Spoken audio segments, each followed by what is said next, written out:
लोकसभा निवडणुकीचं पडघम वाजायला सुरुवात झाली आहे.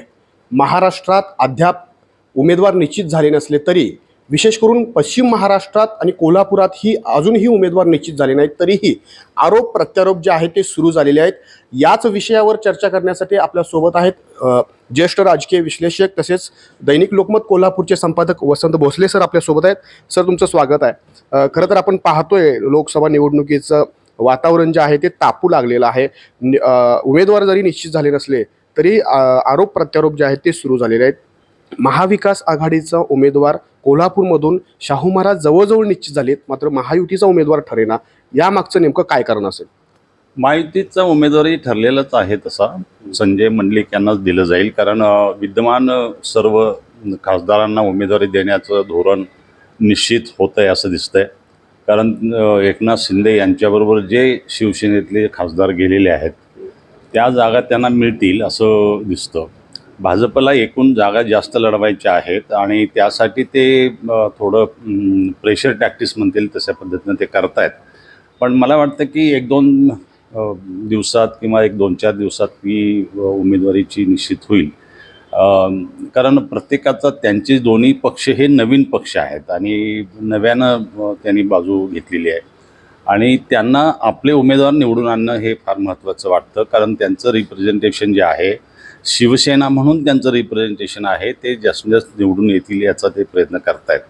त्यामुळं मला वाटतं की भाजप ज्या पद्धतीनं स्ट्रॅटेजी आत्ता करतं आहे किंवा त्यांच्या मित्रपक्षांच्या बरोबर स्ट्रॅटेजी ज्या पद्धतीनं करतायत, तिथं त्यांच्या फायद्याचं जे काय होईल किंवा त्यांना अपेक्षित अशी जे किंवा युती होईल तेव्हाच ती युती जाहीर करतायत. वेगवेगळ्या राज्यातला अनुभवही तुमच्या लक्षात येत असेल. आंध्रामध्ये त्यांनी वेगळी भूमिका घेतलेली आहे. हरियाणामध्ये कालच जे काय घडलं ते पाहिलं तुम्ही, की त्यांना फक्त 2 जागा पाहिजे होत्या चौथाला यांच्या पक्षाला आणि हे एकच देऊ इच्छित होते. त्यावरून युती तुटली. गेली 4.5 वर्षाची युती त्यांची तुटली. त्यामुळं वेगवेगळ्या ठिकाणी हे होत राहणार आहे आणि अजूनही इलेक्शन म्हणजे निवडणुका जाहीर व्हायच्या आहेत. त्या निवडणुका जाहीर होईपर्यंत त्यानंतर अर्ज भरायला आणखीन काही थोडी मुदत असणार आहे. त्यामुळे अजूनही वेळ आहे तसा. त्यामुळं आपण असं नाही की इलेक्शन निवडणुका जाहीर झालेल्या आहेत आणि अर्ज भरायचे दिवस जवळ आलेले आहेत किंवा अर्ज भरायला सुरुवात झाली आहे असं नाही आहे. त्यामुळे हा पिरियड हा असतोच असा.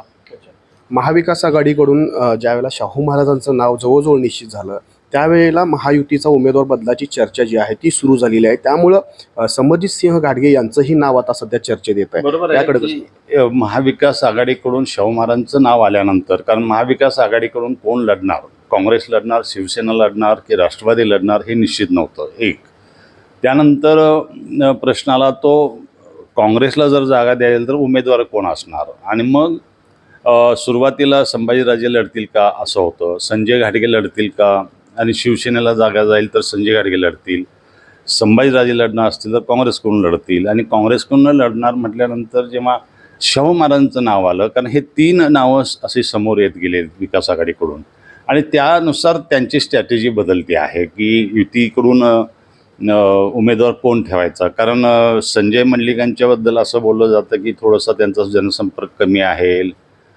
त्यांची दौरे कमी होतात, भेट कमी होते लोकांची, असा एक नकारात्मक सूर जो आहे. मग ते शाहू महाराज उभे राहिले तर काय होईल?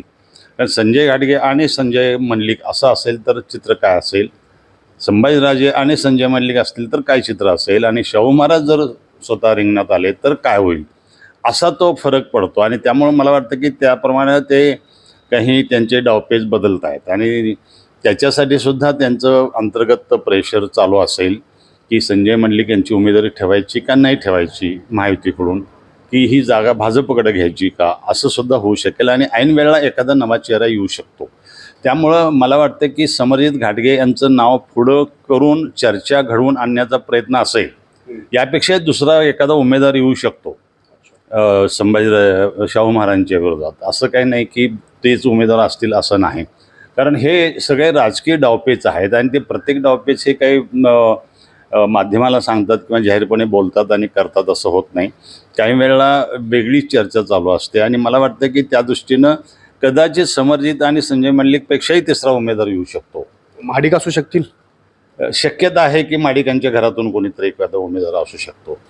कारण इवन हातकणंगलेसुद्धा हा प्रश्न आहे. हातकणंगल्यासुद्धा तिथेसुद्धा हाच नाराजीचा थोडासा सूर आहे की धैर्यशील माने आहे, त्यांचा जनसंपर्क कमी आहे असं थोडंसं तक्रार तिथं पण आहे. आणि तिथे भाजपचं जे काही कार्यकर्त्यांचं केडर आहे त्याच्यामध्ये धैर्यशील माने यांच्याविषयी नाराजी आहे थोडीशी. कारण ते काम करत असताना भाजपच्या लोकांना किंवा पदाधिकाऱ्यांना विश्वासात घेत नाहीत अशी एक तक्रार त्यांच्याकडे होती त्यांच्याबाबत. आणि म्हणून मला असं वाटतं की तिथेसुद्धा महायुतीकडून डावपेचाचा भाग म्हणून, कारण एका बाजूला हे स्पष्ट झालेलं आहे की महाविकास आघाडी तिथं उमेदवार उभा करणार नाही आहे, तिथं चाचपणी पण सुरू नाही आहे. महाविकास आघाडीने तिथे काही करायचं नाही असं ठरवलेलंच आहे. काँग्रेसमधून कोणी नाही आहे तिथे, शिवसेनेकडून कोणी नाही आहे आणि तिथे राष्ट्रवादीकडून पण कोणी नाही. म्हणजे राजू शेट्टी यांना ती जागा सोडायची आणि राजू शेट्टी यांना हे स्वतःहून ह्यांनी पाठिंबा द्यायचा असं तिथं एक डावपेच ठरत आहे. राजू शेट्टींनी महाविकास आघाडीला निवडणूक झाल्यानंतर पाठिंबा द्यावा अशी भूमिका महाविकास आघाडीची आहे, त्यानंतर पाठिंबा दिला जाईल असं ठरलं. पाठिंबा हा नंतरचा ठरेल भाग, कारण महाविकास आघाडी किंवा काँग्रेसची आघाडी जी इंडिया आघाडी आहे त्यांचं कुठे बहुमत आलं किंवा त्यांना बहुमतापर्यंत जायची संधी मिळाली तर मग पाठिंब्याचा वगैरे भाग येतो. समजा स्पष्टपणे भाजप आघाडीला किंवा एन डी एला स्पष्ट बहुमत मिळालं, भाजपला स्पष्ट बहुमत मिळालं तर त्यांनी कुणाला पाठिंबा द्यायचा हा प्रश्न फारसा काय राहतच नाही, उरतच नाही. त्यामुळे मला असं वाटतं की तिथे आघाडीचा काही प्रश्न नाही, महायुतीमधून धैर्यशील माने यांनाच उमेदवारी द्यायची हे शिवसेनेकडून निश्चित झालेलं आहे, कारण ही जागा शिवसेनेकडे जाणार आहे. पण भाजप हा त्याच्यामधला मुख्य पक्ष असल्यामुळे आणि नॅशनल स्ट्रॅटेजी ते ठरवत असल्यामुळे किंवा राष्ट्रीय पातळीवरची सगळी गणितं ते मांडत असल्यामुळे कदाचित तिथे उमेदवार बदलण्याची सुद्धा शक्यता नाकारता येत नाही आणि ते करण्याची सुद्धा शक्यता आहे. आणि म्हणून मला वाटतं की तिथंसुद्धा महाडिकांच्या घरातून कोणीतरी उमेदवार पुढे येईल का अशी चर्चा सुरू आहे. ही वेगवेगळी चर्चा होत राहील आणि ही डावपेचात्मक बाबी असतात. अचानक नाव पुढे आलं वगैरे असं होत नाही, कारण ही मागे त्याच्या पडद्याच्या मागे बऱ्याच गोष्टी चालू असतात. कुणाला उमेदवारी दिली तर काय होऊ शकेल, कुठल्या पक्षातर्फे लढवलं तर काय होऊ शकेल, हे सर्व गोष्टी होऊ शकतात आणि त्या उमेदवारीची पण तयारी पाहिजे. शिवाय आर्थिक बळ पाहिजे. आता भाजपकडं काय आर्थिक बळाचा प्रश्न नाही, त्या पक्षाकडून सर्व व्यवस्था केली जाते. त्यामुळे मला असं वाटतं की ह्या दोन्ही ठिकाणी राजू शेट्टी आणि शाहू महाराज हे दोन तसे स्ट्रॉंग म्हणता येईल किंवा ज्यांचे बाजू प्लस आहे थोडीशी, असे जे उमेदवार आल्यामुळे महायुतीला फेरविचार करायची वेळ आलेली आहे. तुमच्या राजकीय अभ्यासानुसार कोल्हापूर मतदारसंघामध्ये महाविकास आघाडी की महायुती कुणाच्या बाजूने सकारात्मक वातावरण आता दिसतंय?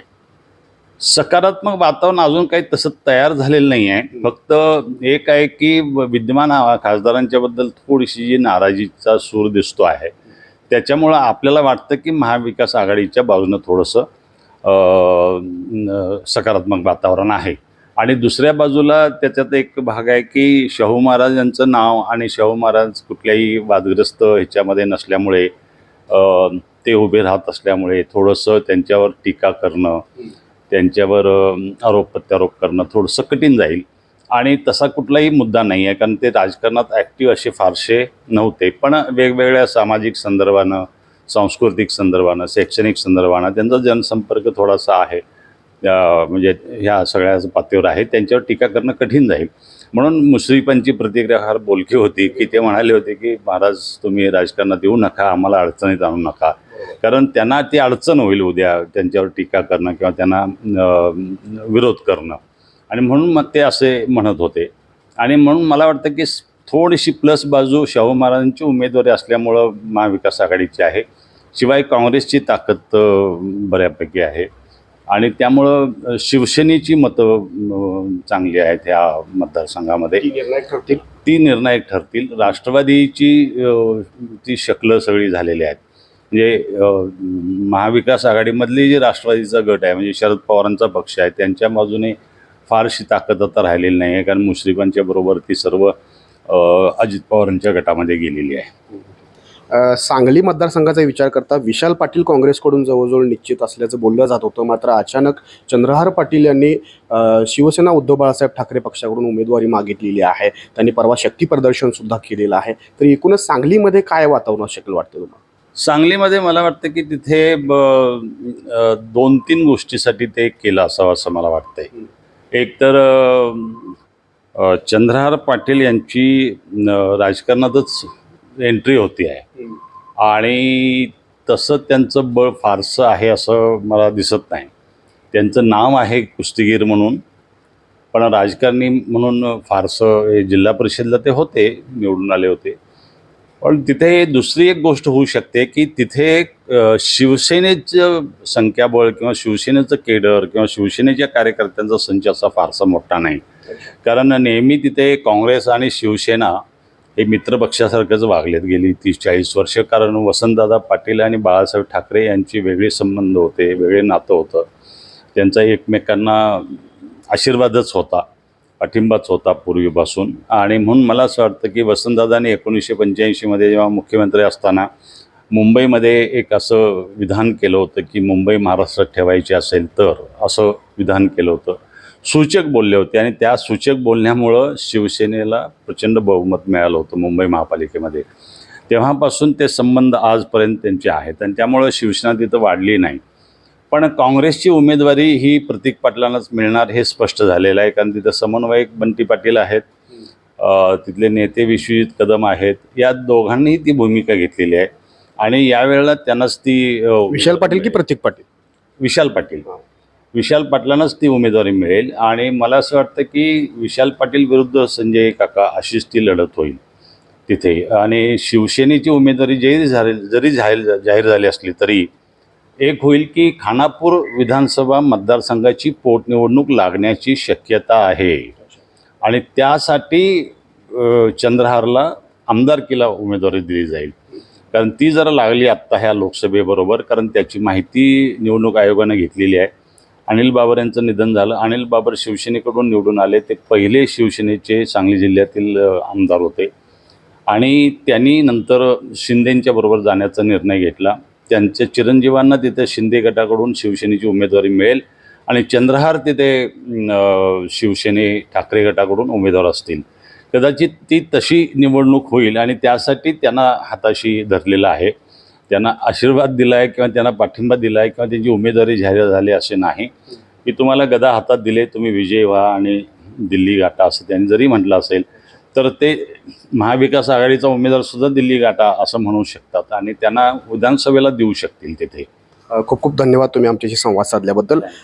एकूणच मी पाहिलं हे होते ज्येष्ठ राजकीय विश्लेषक आणि संपादक वसंत भोसले यांनी सांगितलेलं आहे की जरी आता जागा वाटपाचा तिढा सुरू असला तरी जसजशा निवडणुका जवळ येतील, निवडणुकीचा कार्यक्रम जाहीर होईल, तसतसं महायुतीकडून अचानक एखादा चेहरा जो आहे तो समोर येऊ शकतो आणि सांगलीतून विशाल पाटील यांचीच उमेदवारी काँग्रेसकडून निश्चित असल्याचं त्यांनी सांगितलं आहे.